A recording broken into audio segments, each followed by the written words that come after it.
to the Speedway Tavern. Come and have your say. We all have our moans and groans in Speedway, don't we? Some are legitimate and some perhaps are rather petty. However, Speedway is not known as the family sport for nothing, and it goes without saying that we at the Speedway Tavern wish Peter Hill all the very best after last week's horror crash at Edinburgh. Only in Speedway.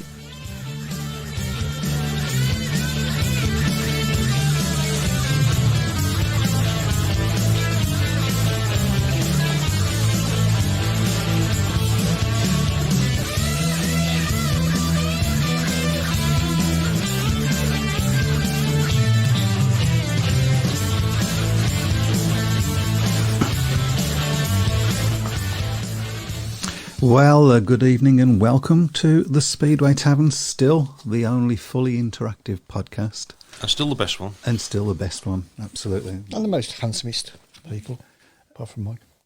Wow. There you go. Wow. Mr. Shrek over there went for that. Wow. Wayne Rooney over there went for that. Any more for any more. Good evening. Well, it's, I suppose we should start with squeaky bum time. Yes, again. For Wolverhampton. Before we go any further, actually, I would like to tell you that our special guest tonight is, drum roll. No, it's not drum roll. Oh, hang on, I've got a drum roll. I've got more than one. I've got a fanfare somewhere. I think. Maybe I haven't. Maybe you haven't. Oh, I have. Yeah. Oh, we ain't got time for that. For goodness sake. Everybody now thinks it's Ty Woffington Or Star Wars. It's Stuart DICKSON from Birmingham and Leicester, of course. So he'll be on in about 15 minutes or so. So if you have any questions for him, shove that up on your shout box. Back to Wolverhampton. Yeah, as I say, squeaky bum time again. Very, very good performance from Leicester. They were the better team. As with Peterborough a couple of weeks, 2-3 weeks ago.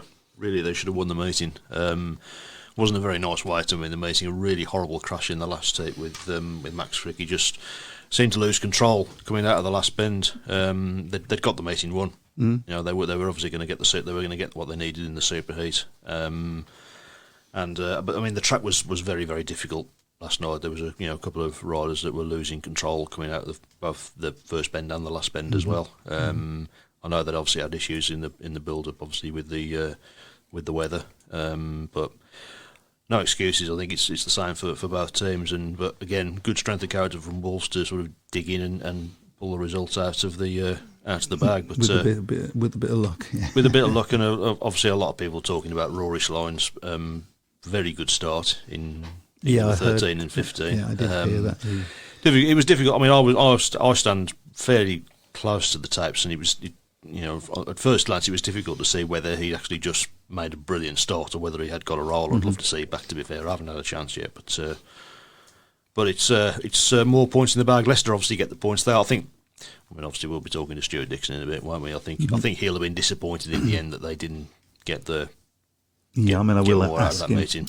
That's certainly one of the questions we'll be asking him. But it's all getting very tight at the moment in the Premiership, and I think one or two teams are beginning to look rather worryingly towards Ipswich, who've suddenly gone on a bit of a charge, haven't they? They've gone mad. They didn't have a great win. They didn't have a comfortable win as you probably would have thought they would have done at Peterborough last night, but they've still got the points. And obviously they've got to come to Monmore Green in a couple of weeks' time, and that's going to be a pretty tough meeting again for Wolves. Another super heat. Do you think? Are you getting to like these super heats that you keep winning? I didn't like the first two because we lost them both. But the second two have been there.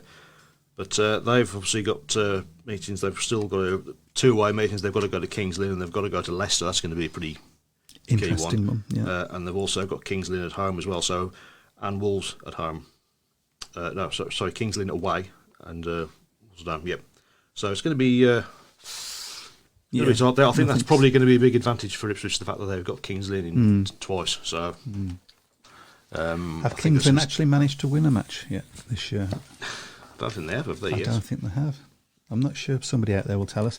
Right, we'll have a list. Yes, they have. They've won one. They beat Peterborough, funnily enough. Of course. So, right, we'll have a look at the shout box. There's a few people on there. But I think that's going to be a big thing for any team that's looking if they've got to go to Kings Lynn twice and they've still got to go to Peterborough once or twice, then that's going to be a big advantage for them, because there's such a big gulf between those two sides and the rest of the division. Although when you look at Peterborough's side on paper, it doesn't look too bad, does it now? Does it? It looks fairly strong, but just not getting any luck really. No, I can think of another team that's the same as well, but we'll probably touch on that at some point. Right decision to cancel Birmingham Plymouth last week? I believe so. I mean, I wasn't in the area, of course, but didn't have any rain all day, but it was forecast. There was a lot of rain on the Tuesday, I believe. There was a lot of rain on the Tuesday and on the Monday and on the Sunday, and I would imagine it would have taken a lot of work to get it right. So we'll go to the shout box. Elliot Hunt, hi everyone, back home as ground track all covered earlier than usual. Smart stuff, well done lads. Rich Thomas, evening. Dave Twine, ouch. Rich Thomas has got an echo. Don't tell everybody, otherwise they'll all want one. Dave Twine said, I ain't got one. I ain't now. Yeah. God, it's an interesting conversation. Yes. Plymouth versus Berwick postponed 15 minutes ago due to track issues. Okay. I'm getting concerned about Plymouth at the moment. To be fair. They seem to they don't seem to be having any luck at all. No. They've had a really poor season. And I mean, they've gone weeks without a match as well. It's not good for clubs at this time of the year to be going weeks without matches, because this is the prime time of the season for kids being off. And we'll talk a little bit about what Birmingham are planning in tomorrow's meeting, which is interesting, and it'd be interesting also in the size of that to see what other tracks are doing as well. Ben Clifton, evening lads, any chance of plugging a sponsored walk from Ashford, Kent to Cardiff Speedway GP, raising money for Mine Macmillan and Speedway Benfun that my friend Charlie and I are attempting this month? Many thanks. I believe, Ben, you're going to come on the show and talk about that, aren't you? But there's your plug. Mm-hmm. You should put a link up as well for anybody if they want to sponsor. Elliot Hunt says the sound keeps going. I can't see. I've had a look. I can't see any lagging anywhere. So. Brian Reeson, a name I think I've not heard before on our shout box. Emil is world class, just so exciting to watch wherever track he rides. I think, we've commented on that before. He's a great shot in the arm for British Speedway. I think so, and I think he's obviously very, very approachable as well. He's been brilliant with supporters. He's spent a lot of time with them signing autographs and things like that, and that's good to see. Dave Twine, my sound is fine. Elliot Hunt, sound okay now. Eric Parson, disappointed on houses planned for Birmingham Speedway site. Good luck for Birmingham finding new home. That's not actually factually accurate as I understand it. There has been no planning permission sought. There's been plans issued, but no planning permission sought, and nothing's been said about yes or no on that one. So we all keep our fingers crossed. But I think there's more imminent issues. At least with Birmingham, there's obviously a grace period by the sounds of it, because it's not going to happen. I mean, the lease is up on the current lease is up for 2026, I think. So I don't know. I think so. Yeah, it's not like for the greyhound. It's not like you're getting a few months like we have. Plymouth versus Berwick riders did not test track until an hour had gone. Should have seen the crowd's faces as they left the track. Not great. Be a shame to lose Peterborough. Superb racing last night. The new pole top scored last night. Yeah, I think they've pretty much confirmed now Peterborough aren't going to be certainly not going to be running at the showground in 2024. The Bellevue versus Sheffield meeting last night was a great advert for Speedway. All riders not giving an inch on track. Yeah, I've got it taped. I'm going to be watching it when I get a chance. Same here. A track unsafe at Plymouth, we've been told. Gosh, they're all coming quick and thick and fast. Speedway probably finish by 2026, says Rich Thomas. Well, there's a nice positive outlook. More about Emil Saifutinov being class, and something about Basso being back to form, but I can't see all of that. There you go. Oh, hello. Really good meeting at Peterborough last night. Patrick, thank you. Impressive in only his second meeting. 12 points, beat Doyle in one heat. Saifutinov, different class with the maximum. Doyle and Bomber, disappointing. Yeah, Basso back to form. He beat Doyle from the back, I think. So it's pretty impressive for his second meeting. He's obviously a class act. So excellent. Right, so let's have a little talk about Birmingham, because we'll be talking to Stuart Dickson in about 5 minutes. I'm going to read from their website. This is what Birmingham are doing. As you mentioned, it's always good to have meetings at this time of year if it's not rained off. Yep. Sod's law it is. More decided they're watching you try to work your phone anyway. So. Yeah. Oh dear. Is he on silent, by the way? No. No, No, sorry, you- I'm busy. I'm doing producer work here. You know what I mean? Right, so Birmingham kickstart a crucial run of fixtures when they host Redcar at Perry Bar tomorrow. Blah, blah, blah. They currently sit 3 points behind the sixth placed Edinburgh in the standings, but know the results of their 3 remaining home fixtures will have a big say in their hopes. It's strange that it's still possible. It should be. It should be. Should it really be the season it's they've had? ridiculous, But you know. Bromwich suffered heavy defeats at Perry Bar at the hands of Glasgow and Paul last month, and no much improved performances are required against another strong Redcar side. Blah, blah, blah. Talking about Josh Pickering. Okay, so... right. There will be a children's entertainer providing plenty of fun and activities, including a picture trail hunt, whilst Brummy Bear will be joined on by TV's very own Bluey and Marshall from Paw Patrol. And the pits will also be open from 6:45, where riders will be available for photographs and autographs. And they go on to talk about the Centre Green experience. I mean, they're really trying hard to attract families into their during this period. Birmingham are one of the better clubs for doing it, to be fair. I think there's a lot of clubs that are some clubs that are doing better than others in trying to bring younger fans through, because they're the future at the end of the day. They can't keep relying on the old timers to keep coming forever. We ain't going to last much longer. So, I mean, what is your club doing to try and attract people? So, what's your club doing to try and attract people? I haven't seen very much, to be fair. I mean, there's unfortunately, as I've alluded to as well, there's only 2 or 3 meetings in August at Monmouth all season, which is disappointing. Certainly, when I was growing up, there was a meeting every week at Monmouth in the summer holidays. They had to be. It was prime time. I do worry that a lot of these clubs just seem to go down the route of let's just throw open the doors and hope everybody comes in. You can't operate like that. No, you've got to go and do the work and do the groundwork and get these people into stadiums or watching it on the streams, and then they might get attracted by watching it on the streams and then think, well, I'll go and see what it's like for real. Yeah, I mean, from Birmingham's point of view, you've got to be absolutely honest and say, a team as unsuccessful as they have been, one home meeting this year, I think I'm right in saying, that's not going to help attract anybody, is it? That's the problem. I mean, we're all living in a world now where everything's costing so much money. People just haven't got the spare cash now to be throwing at going to watch a team that's losing every single week. Unfortunately, people have got other things that they need to be sort of getting forward in the life. Really, yeah. Having said that, I think we've got half a chance tomorrow if everybody rides as they ride against Scunthorpe, for instance. Well, I think the big thing for Birmingham is going to be will the Danny King that guested for Birmingham a few weeks turn up, or will it be the Danny King that normally turns up at Perry Bar and cleans up? So yeah, well, let's hope for that. You've got to hope that he feels he owes us one. I think certainly they'll have to take a lot of confidence from that performance at Scunthorpe, because even though it wasn't a win, it was a much improved performance last week.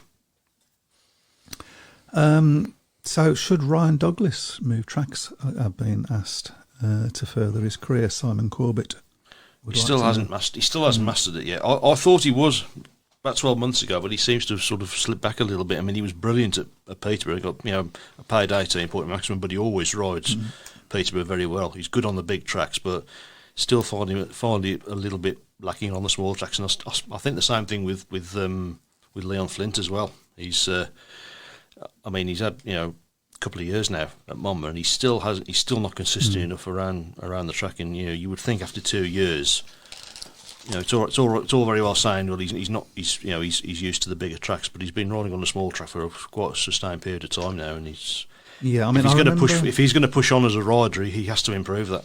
I remember at the end of last year, he was quite excited about hopefully keeping Leon Flint. possibly you might not have that same opinion at the end of this year.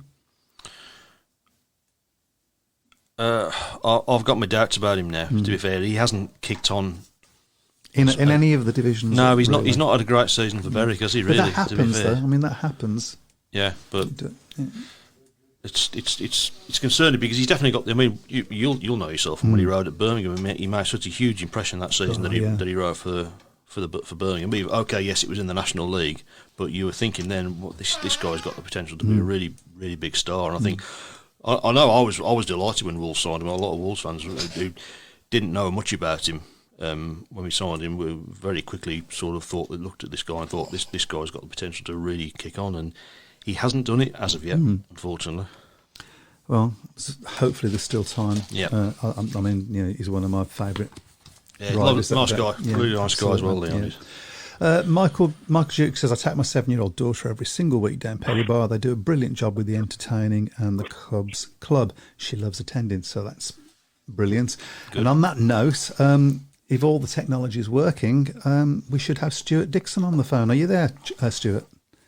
I am there. Fantastic. It worked. First time. Well done, Webby. Oh, I'm getting the hang of it after 13 years. Yeah. Right, so Stuart, obviously, hello. Thank you very much for coming on the show tonight. Team manager of 2 red and yellow teams. Yep. Yeah, which is fortunate, I guess. So we'll talk a little bit about Leicester on May 1st, particularly in light of yesterday's match, which must have been a double-edged sword for you. You had it won to the last corner of the superheat, and you probably was a bit annoyed that you didn't win it before the superheat. However, you probably would have accepted that result before the meeting. So how do you sort of assess that?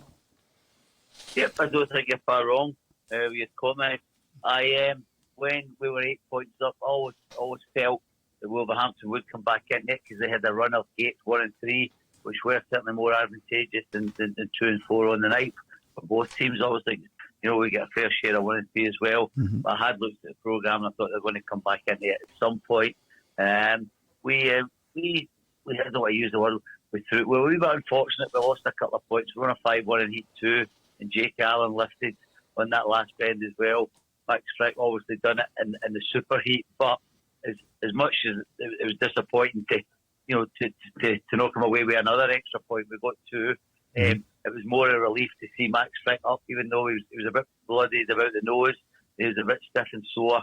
But I contacted him today with neck and that, but he thinks he'll be good in a couple of days' time. So, there was a slight tinge of disappointment that we never got the actual win on the night.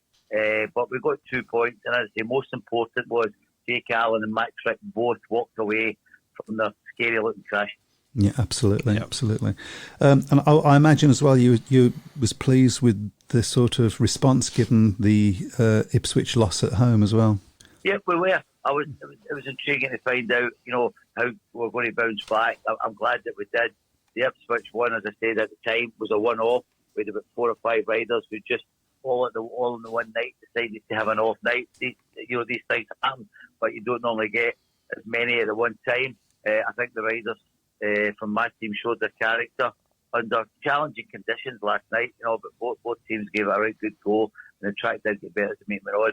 So very pleased that we're showing that that was a one-off against Ipswich, and we bounced back last night accordingly. Yeah, I think really, Stuart, there seems to be a few teams in that top 4 that are on edge after Ipswich's win at Leicester last week, because people have looked at their team at the start of the season and thought, well, they're going to be strong, particularly in the big heats with Emil and Doyley, but it hasn't really clicked into the gear yet. But they've started getting some really good results.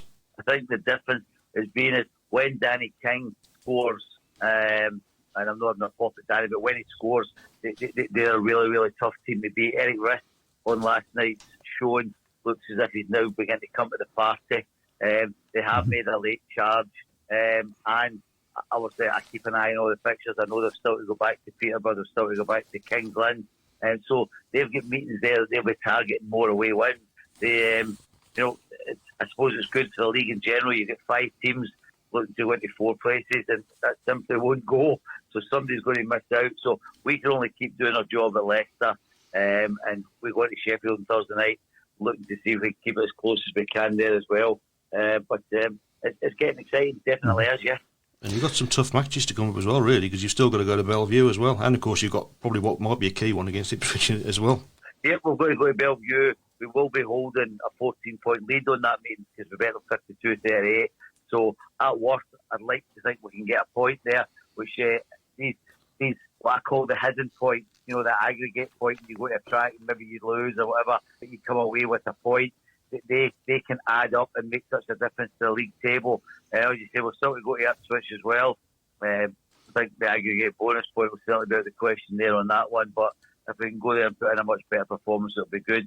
We've still got Wolves to come at home, Sheffield to come at home, Kings Lynn are still to come at home. So there's a chance to pick up some more points at home where we have been pretty good apart from that one blip against Ipswich. Yeah, you must also, I'm looking at Dan Thompson's scores at the moment, you're probably grimacing a little bit about that, both from Birmingham's point of view and from Leicester's point of view. No, I'm still not. I look at Drew Kemp and he won 2 races last night at Wolverhampton. He's scoring very well for us. Our reserves got 14 last night. It could have been 16 if Jake Allen hadn't fell off. Dan's doing well. Maybe the shake-up getting left out at Leicester's done him a world of good. And he's starting to show his true potential. Absolutely. Okay. So if this is Leicester's first season back in the top flight for a few years now. You must be more than happy with the way things are going. Playoff place more than a possibility. Yes, we are. There's no doubt about it. We are. I don't think at the start of the season we were everybody's favourites to be in the top 4. I think most folk predicted is maybe been about 6th or 7th position. Nobody can ever quite tell, and everybody's entitled to their thoughts and views and opinions on that. That's what it's all about. It'd be a boring world if nobody made predictions. I quite like looking at them, especially if we can manage to prove people wrong. We're sitting in joint second place with Wolves. It has been good. I think the achievement, and I know I'm not playing it down, it's to see if we can finish in the top 4. Because, it looked 3 weeks ago as if it's going to be plain sailing, but Ipswich have came from nowhere almost, and it's going to be tight. But the ambition at the club at the start of the season was to reach that top 4. That was basically our big goal for the season. And if we can do that, it's been a very good return for us in the top flight. Absolutely. So I don't know whether you are aware of how we do things on the programme, but we do have a shout box that people put their questions on, so I'm going to be fielding some of those questions to you as well. This one's from Julian Lapworth. He says, Superheat needs scrapping. Wolves not good enough to win the last 2 home meetings in 15 each, yet end up winning both. What's wrong with a point apiece? I can't disagree with that. I've got to say that Julie makes perfect sense. I think it's a draw. I mean, you have a draw, sports, football, sort of thing. You look at Speedway, the Superheat. I don't know where it came from. I think I did voice my opinions at the AGM that I wasn't in favour of it. Something I'm allowed to do. So we can't all agree with each other. But for me, I thought a draw was the right result. To get a Superheat, I don't know. It's a bit how can I put it? I don't know. I'm not saying it's a farce, but it makes it it's a knockout sort of thing, competition. And for me, it's not the answer, no. It does feel like they're sort of contriving a result, doesn't it, really, Stuart? But without a doubt, we worked very hard last night, and and so many there was an opportunity for another point for either team, but I don't know why we just can't, after 15 races, accept it's a point each, unless they get an extra point for the aggregate. It seems, that goes down as a loss last night in the British Speedway League table column for us, in the Premiership, which is quite hard to take. But I don't make the rules up, unfortunately. Michael Jukes has an interesting point, I think. Do you think the Superheat should still happen when the aggregate score is the same?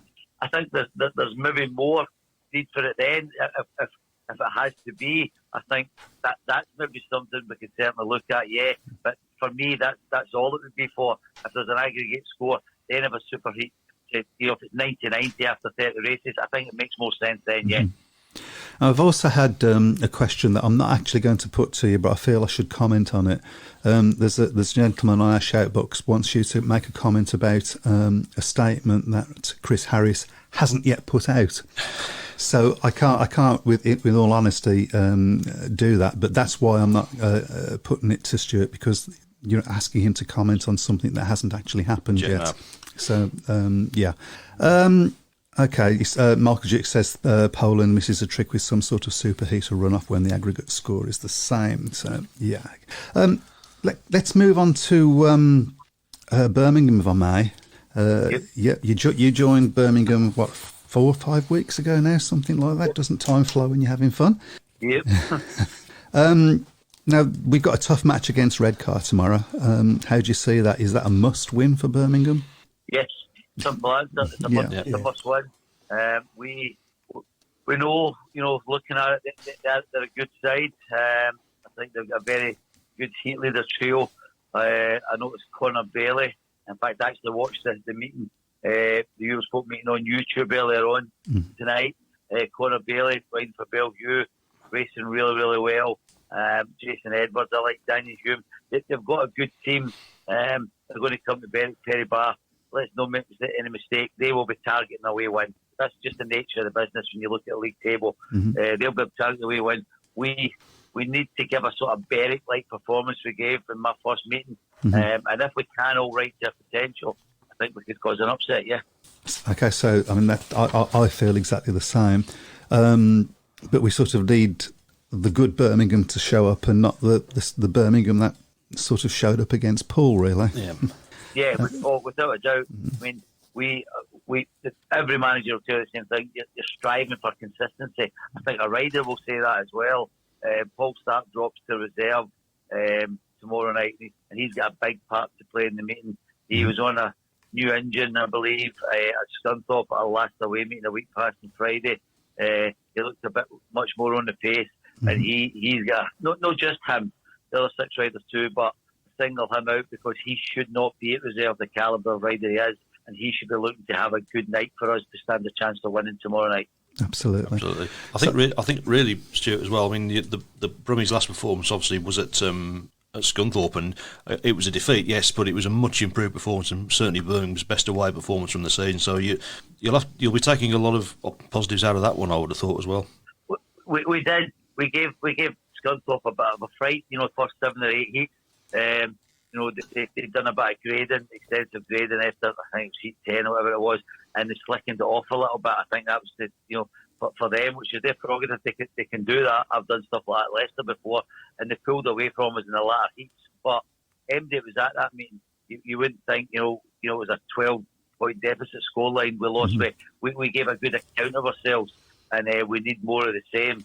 The balance in the team is right. There's 3 heat leaders, 2 second strings, and 2 reserves now.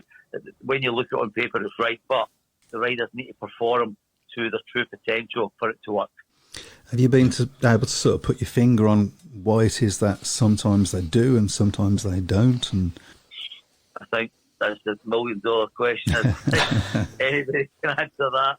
You'll say to riders, and they're sometimes lost for looking for things as well.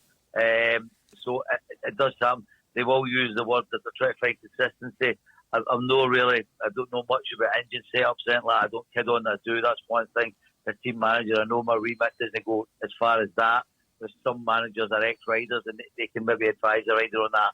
I can't do that. I'll leave that to rider and mechanic. But they're just striving to try and get a bit of consistency and find the right setup all the time. It seems to be one of the most important things for a rider when everything's working well for them. They do just go out and score points and they don't change anything in the bike. I have noticed that with riders. And we've been off to a good start tomorrow night. We've got Josh Pickering at number 1. We can go off to a decent start tomorrow night, and hopefully the atmosphere will build through the team, because it's very difficult if you lose your first 3 or 4 heats and you're 6 or 8 behind. You try to pick up the riders. I can talk to them blue in the face, but ultimately it's what they do in the track. I can only talk so much, but once they go into the track, it's really in their hands to see how the result's going to be tomorrow night. And now that you've spent a bit of time at Birmingham, what's your sort of assessment of the club as a club? Well, I think the supporters are very passionate. We just need more of them. Nigel Tolley is very passionate. We spoke last night at Wolverhampton. I'm in contact constantly with him and Lawrence Rogers. We are still looking at ways of improving the team if we possibly can. I'm not giving names away, but we were speaking to a rider, over the weekend. Unfortunately, it never came off for one reason or another. So we are still actively looking. I think it goes with the responsibility of a team, as if you can make it stronger. We certainly would. And it pushes the 7 riders on that are in the team at the moment. And hopefully after listening, they know they've got to do a job because, I've been brought in to try and get this 6th spot. Let's not dress it up any other way. And with Edinburgh picking up an away win, I think was at Berwick. It's made it a little bit more difficult for us. Yeah, it feels strange, though, doesn't it, that we're still... Two wins by August and still with a chance of winning the league. It's maybe something I don't entirely agree with a top 6, in a 19 league. For me, it should be top 4. But again, that's only my personal opinion. I can understand why it's top 6 because we're talking about it now and it's making it exciting at the end of the season, where if it had been top 4, I dare say the season would be almost over for the clubs I've referred to in the interview so far. Absolutely. Right, if we can move away a little bit from Leicester and Birmingham and talk a little bit about Stuart Dickson. So you're here in the Midlands, looking after 2 Midlands clubs. That's not a Midlands accent there. It's harsh, isn't it? Certainly not. It's a Glaswegian accent, and a very strong one at that. I'm speaking as slowly as possible so that everybody can understand me and hear what I'm saying. Because if I get a little bit excited, I can talk too quick and it's difficult to understand. No, I'm from Glasgow. I travelled down on Monday last night, yesterday afternoon, to get to Wolverhampton, and I normally stay down for 3 or 4 nights during the week. Because obviously Birmingham tomorrow night, I've got a practice day at Leicester tomorrow morning. And then on Thursday, I'm at Sheffield with Leicester, and I'll head up the road on Thursday night, which will take me about 4 hours to get up the road, 4 hours 10. So, and then I've got a bit of time to myself. I'd head down to Berwick on Saturday with Birmingham, but it's an hour and a half. It's great. I love going to Berwick, and it's only a wee short journey, but there is a bit of travelling involved for me. But as I say, it made sense while I was down here Monday to Thursday with Leicester in racing in the Premiership. The Birmingham, when I spoke to the guys at Birmingham Wednesday night, I was already down here. It ticked the right boxes, and during the Speedway season, I just love watching Speedway matches. I am a supporter just like everybody else, but I've got a wee bit more involvement in it on the team management side. So how did that come about, you be sort of coming into the team manager side of things? Nick Morris and Justin Sedgman had been at Nigel Tolley, I think, for a few weeks, and they'd mentioned to me that they'd spoke to him and they were eager to get me over. And I advanced from there, basically. Nigel Tolley phoned me and we chatted, and I liked what he had to say. He seemed to like what I had to say, and that's where it really came from, was obviously the 2 Leicester riders at the time.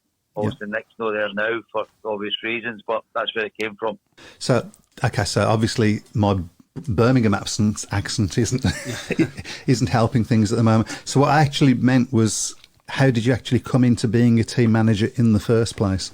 Sorry, how did I... Right, okay. Well, I was the co-owner of Glasgow from 2001, and I took over the team manager role, I think it was around about 2004, if I believe, so at Glasgow. Made a few early mistakes, but everybody does, with team building. We're all kind of fans come Speedway manager. I got the chance to actually fulfil that, and that's where it came for them. And it just kind of took off from there. Okay, so I mean, yeah, we're all fans, and we all think we can do better than whoever is out there. That's what it's all about. I watch football on a Saturday, Sunday afternoon, and I think myself I could do better when I used to play football myself. Yeah. It's just the nature of all sports as we watch it, isn't it? Yeah. I do have to. Obviously, you're probably limited in what you can say really at the moment, Stuart. But of course, it has been made public now that Leicester, of course, is now up for sale. Obviously, of course, looking to try and find a buyer for a club that's it seems in a better position than it was certainly when Damien Bates took over the club in 2017. So, I mean, obviously, you probably can't say too much, but where are we? What's your gut feeling with that? Is that I think there's been interest that's already been shown in taking over the club. There has been 2 or 3 interested parties. I think talks are ongoing, obviously, more with the owners than me, but they do keep me in the loop, and I did know they were pretty up front and honest about it all. And it's been, I think there's talk, as I say, going on with 2 or 3 different parties. It needs to get over the line. For me, the sooner the better. I know how Speedway works. There'll be illegal approaches getting made already to riders for next season, even though we don't know what makeup is in the league, because that's the nature of the sport. I say illegal approaches with a kind of laugh and going next to it, because it's just you're not allowed to speak to riders, but it goes on. It goes on all the time, and I know that at Leicester, since I've been there, and at Glasgow previously, round about August, September, you're kind of nipping away, maybe just saying to riders, would you be interested? Blah blah. If there's a chance to come to the list, so the quicker the better it happens for someone to take over the club, because you don't want to be getting into October, and it's amazing you turn up at the AGM in November, and you get a sense of feeling from pre-AGM what sort of system is going to be in place for 2024, and you'll find out that clubs have already been talking to riders, which is their prerogative. Everybody does it, so I wouldn't want Leicester to get left behind. That's my only worry. Yeah, I mean, it's slightly concerning, of course, with the top league, and obviously, there's Peterborough's obviously massive doubts. My club, Wolverhampton, of course, obviously got doubts as well, and obviously this situation with Leicester. I mean, we've talked about it many times in the past on this show, Stuart, about the possible spectre of one big league looming as opposed to the current 3-league system we've got at the moment. Yeah, I mean, again, I think everything will be up for discussion. I don't think anything's off the table. For me personally, I think worst comes to, I'm hoping, and I know the Wolverhampton guys they're hoping they can get some sort of stay of execution, where they'll look for another site. I think Buster announced today or last night that they're going to be struggling, obviously. But if Wolves can somehow continue next season for one more year at the same venue, then 6 teams is certainly doable. It's been done in the past. I dare say it would free up a couple of riders as well to make the league a bit stronger if that's the way they want to go. But again, it could be, we'll have a general council meeting, I'm pretty sure, whether it be the end of this month or very early September, to discuss all things Speedway with all the promoters.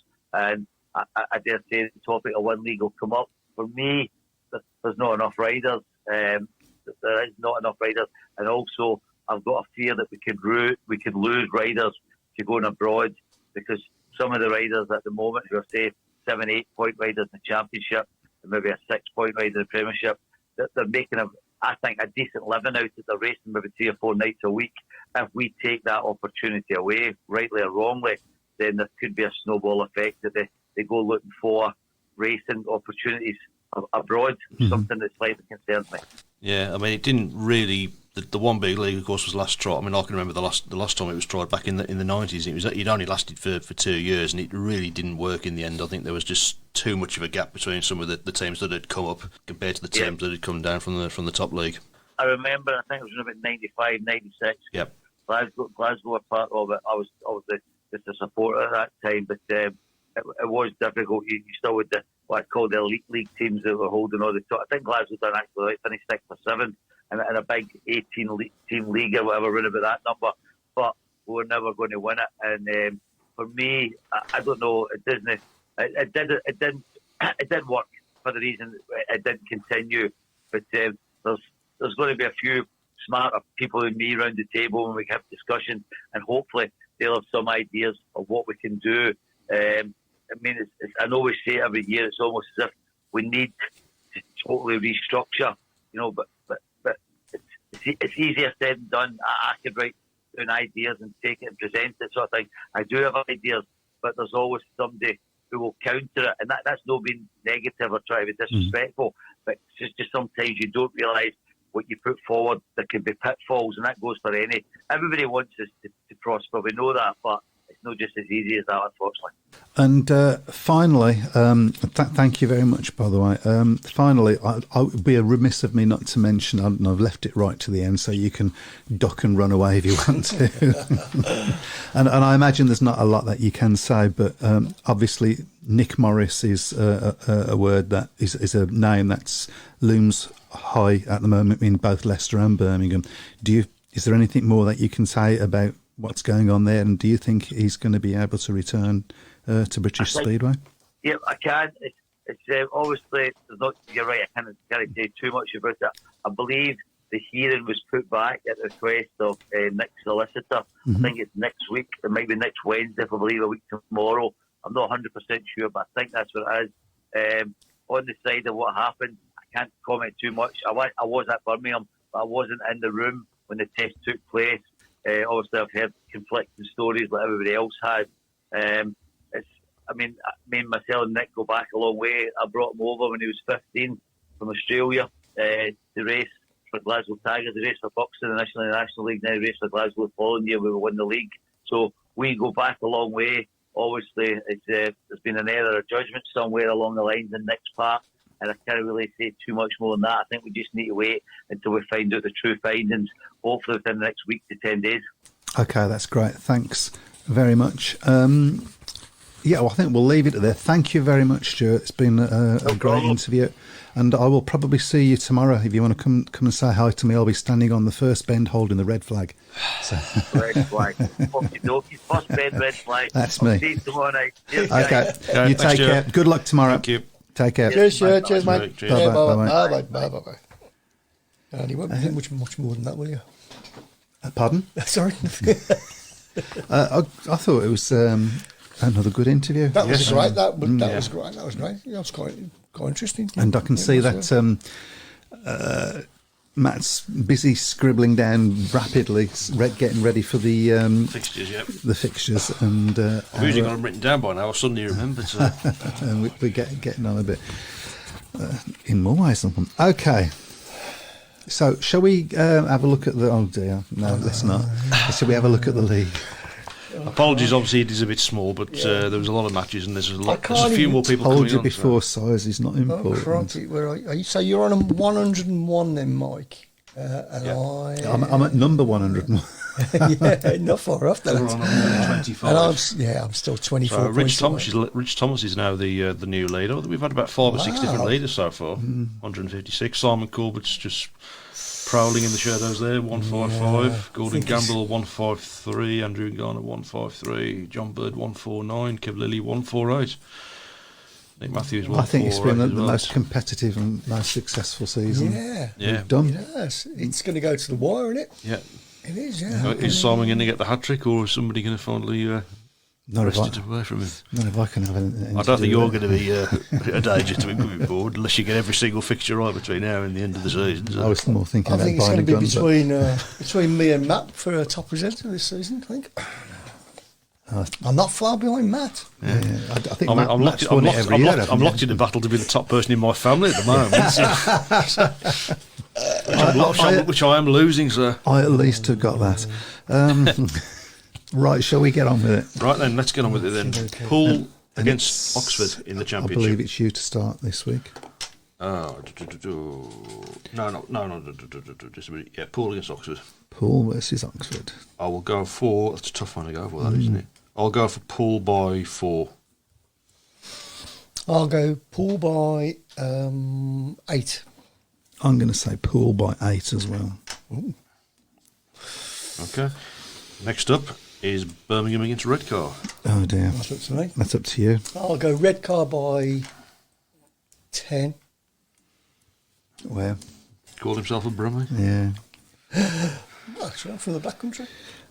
If you're from the Black Country, I'm China. I'm going to say Birmingham by 4, please. I'm going to say Redcar by 4. Okay. Because I think, as you said, as Stuart's already said as well, huge win for Birmingham. Mm-hmm. Huge result for Birmingham if they can get that win. So, absolutely. Okay, Sheffield against Leicester is the next one. That's a crucial meeting. Yeah. Sheffield, of course, now out of the top 4. with Ty Woffington. Yep. That's up to me, isn't it? Yep. I'm going to say, oh dear, I've just told Stuart where to find me tomorrow now as well. Yeah. I'm going to go draw. My camera's frozen, so that's how disgraced I am. Oh yeah. Okay. Matt. I will go for Sheffield by 6. He doesn't know where to find me, does he? No, but I'll point him out and say you made me do it.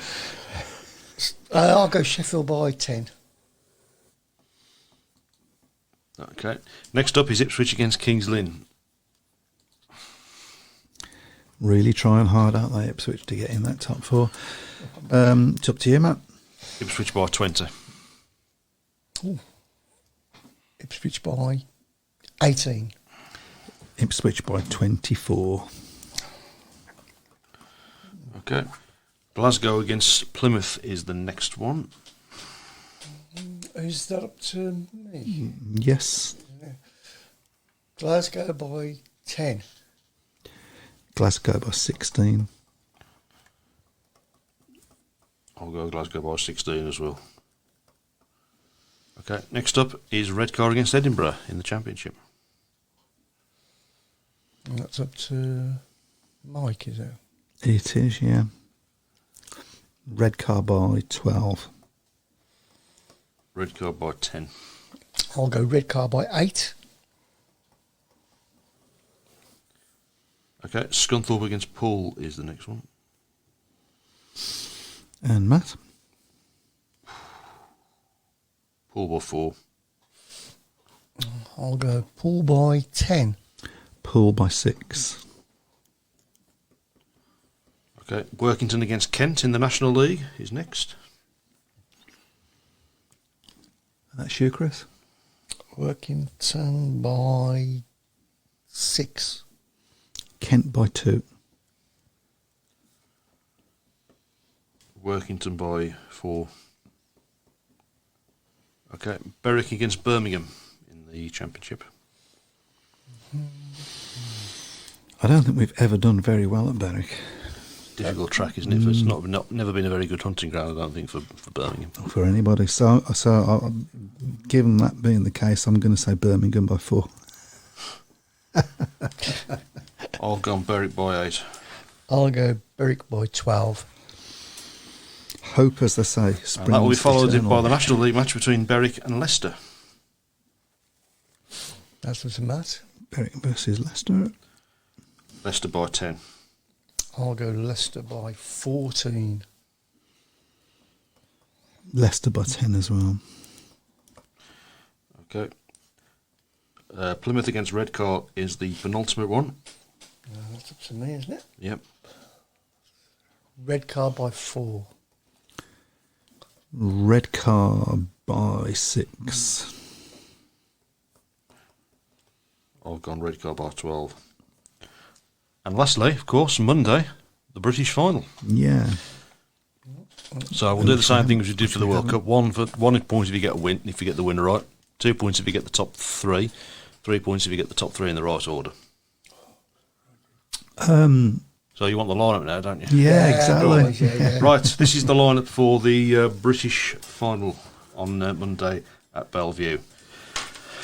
Simon Lambert at 1, Adam Ellis at 2, Richie Worrell 3, Kyle Howarth at 4, Craig Cook at 5, Danny King at 6, Rory Schlein at 7, Tom Brendan 8, Ben Barker at 9, Chris Harris at 10, Steve Worrell 11, Leon Flint 12, Richard Lawson 13, Lewis Kerr 14, Dan Bewley 15, and Charles Wright 16. Winner of the meeting or the runner-up if Bewley clinches back-to-back titles will receive the wild card for the Grand Prix at Cardiff on September the 2nd. Okay, so I'm going to go Bewley, Wright and Ellis In that order. in that order.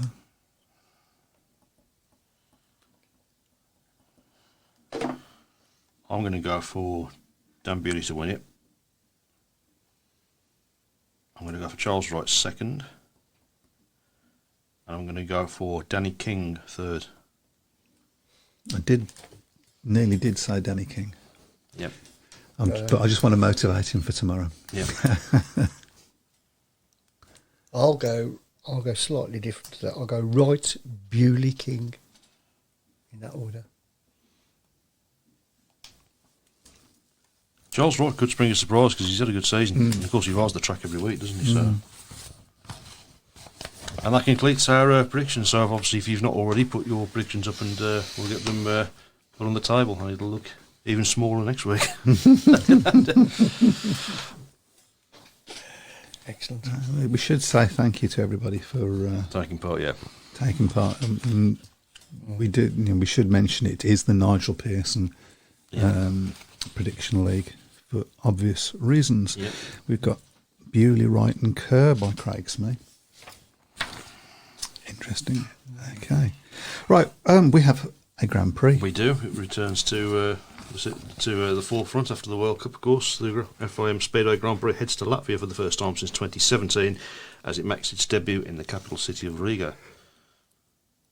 So it is the 2023 FIM Latvian Speedway GP, by far one of the sport's biggest rising nations, makes a much anticipated return to the Speedway GP calendar for the circuit that was first constructed in 2014 and has since staged a number of FIM events. I can't remember much about this circuit. Is it a good one? I don't think I've ever seen a meeting there before. It's certainly, obviously, it's the first time that the Grand Prix has been there, because the Grand Prix have always been at Daugavpils when it was in Latvia. So, but it's a bit of an unknown quantity. I don't think many people are that familiar with. I mean, I would imagine a lot of the riders have ridden there anyway. But it's going to be an interesting one. Of course, it does look like, to all intents and purposes, Bartosz Smarsdik is well on the way to winning that fourth world title. It does. I think we're looking at now who's going to come second, aren't we? Yeah. Really? I mean, can Bewley win another? I have a question, actually. Has anybody ever been in so many finals and won every single one of the ones that he's been in? I don't think they have, actually. That's quite a record, isn't it? I think it is, yeah. I mean, a few people would probably say Chris Harris, wouldn't they? But he's been in two or three finals, Yeah. not just the Exactly. one at Cardiff in 2007. Can I give you my stupid Speedway question of the week? No. So, in a minute, yes. Well, actually, so give us now, then we'll Okay. carry on discussing this and we can think about it. Is there a shortage of Speedway team managers? No, If because I'll not- do the job. If not, you do the job. Why do you get? I don't think CVS would want me to do the job at once, to be fair. If not, why do you get one team manager managing two clubs? Well, How can that happen? it is an anomaly, to be fair. It's not. I don't think that's ever happened before that I'm aware of. Well, okay. I suppose must have happened before somewhere. there is probably a shortage of experienced Team managers, I think Yeah. you could certainly say that. Surely there must be former Speedway riders that would, just jump at that chance to, give it a go. I suppose a lot depends on Spondulics. Yep. Well, I did tell you it was a stupid question, didn't I? It's not. it's not a stupid question, really. It's an interesting one, isn't it? Yeah. It's one that I'm trying to. There are no I'm stupid questions. asking the question from the other side, basically. For people who don't understand it, really. Yeah. Yeah. I mean, it wouldn't happen in any other sport, would it? Really? Yes, you can imagine Pep Guardiola managing Man City and Birmingham, Yeah. can't you? So, Or rugby or anything, or cricket, or yeah. I suppose the only time, Apparently, Neil Street managed Poole and Newport. Apparently, the late Neil Street. Yes, I think he did for a short period. Obviously, you've had cases where managers have managed clubs nationally and internationally at the same time, but it's a bit different, isn't it? So, And what happens when these two teams meet? well, in Birmingham and Leicester, Aren't gonna meet. So they're not because they're different in different leagues. Oh, right, So- okay, yeah. If they did, what would happen? Oh, an interesting question. Answer well, the from one thing Facebook. for Stuart Dixon, he wouldn't have to change the colour of his tie, would he? So, 'cause they're the same Well, colour. I alluded to that. Yeah. I'll think of a stupid one next week. Apparently, Alan Rossiter has. says Dave Twine. I don't know who for. He was for GB for a while, wasn't he? Whilst he was with It's Swindon. not So quite the same thing, but yeah. Yeah, it is that word that he said. Yeah, An anomaly. It's a sea anemone. But he seems to work okay. Yeah, and he seems to have a passion for Birmingham, which is what you want to see. So it will be interesting to see whether he stays on Birmingham after this season. Well, we don't know what's going to happen after this season at this point, do we? So I think that's one of the things that did come over in that interview. Was his passion. There was a lot of passion in that. Yes, absolutely. Yeah. Couldn't understand a word he was saying. Or was that just his accent? But yeah. He's probably saying the same thing about you, to be fair with you. A lot of people do, yeah. That's the alcohol, though. Rich Thomas says you can't do two teams in one league, which makes sense. So, there you go. Do we think Swindon could come back next season? Stand appears to be in the process of being built. Says Really? Craig. I'd like to think so, but Yeah, I we just need 'em. can't. Well, I think they need another team certainly, but I'd love to think they would, but I just can't see it myself. I mean, who owns the promoting rights now? Because I don't think Terry Russell owns them. I think he sold them on, didn't he? So I think he did, yeah. Let's hope so. yeah. So I've also heard a couple of positive remarks about Rye House. There's the planning permission or something had been rejected for getting rid of the Speedway track. So that's positive, I guess. Rich Thomas says Swindon won't go back to the Abbey dogs only. Okay. That's my gut feeling. To be fair, if they're going to get back, it would have to be at another venue. So, but finding that new venue is going to be the problem, I think. As it Wolves are finding out, and maybe Birmingham will have to look for. We don't know. At least We don't Birmingham have got a few years to look We for that. believe so, yeah. What's been said. So, know. Right. Well, I think we've done it. We're done. we've done it. don't know what we've done. But Yeah. Thank you very much to everybody for joining us on the Shout Box. And thank you very much for Stuart Dickson. Very informative interview. We will see you next week. Good luck. Enjoy your Speedway this week and come and watch Birmingham. Bye. Good night. Yeah. Have a drink, have a say. All opinions here today. Welcome to the Speedway Tavern. Enjoy your stay.